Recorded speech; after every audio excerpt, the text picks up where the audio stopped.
Intéressons-nous aujourd'hui aux formes de phrases.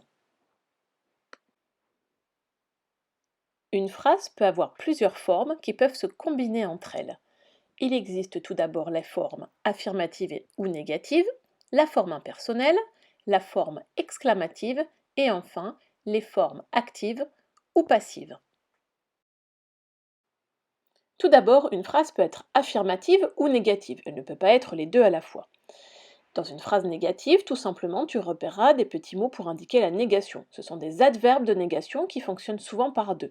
Ils viennent encadrer le verbe, ils se placent d'un côté et de l'autre du verbe ou de l'auxiliaire quand c'est un temps composé.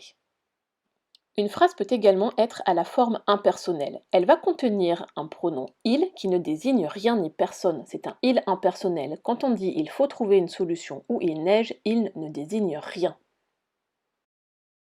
Nous arrivons à une troisième forme de phrase qui est la phrase exclamative. Tu la connais bien, elle permet d'exprimer une émotion comme la colère, la tristesse et elle se termine par un point d'exclamation. En voici quelques exemples. Une phrase peut également être à la forme active ou passive. Pour être à la forme passive, il faut que son verbe soit à la voix passive. Observe bien cette phrase.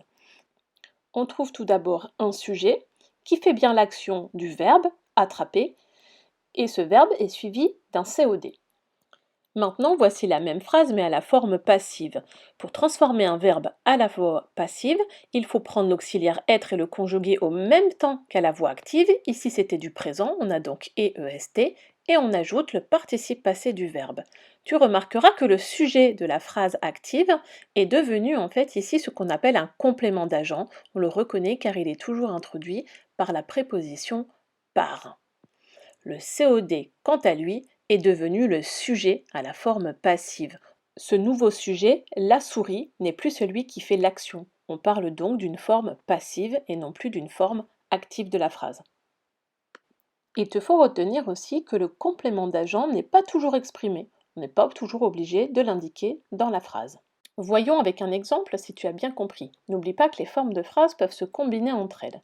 Voici une première phrase. Sauras-tu trouver ces différentes formes? Pense aux 4 bulles que tu peux compléter.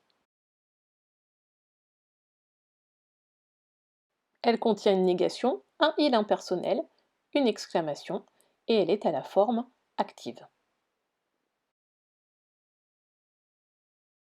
Essayons avec un deuxième exemple.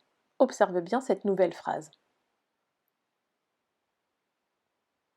Pas de négation ici, c'est donc une phrase affirmative, pas de il impersonnel, pas d'exclamation, mais tu remarqueras que le verbe est à la voix passive, avec un complément d'agent qui est exprimé, c'est donc une forme passive.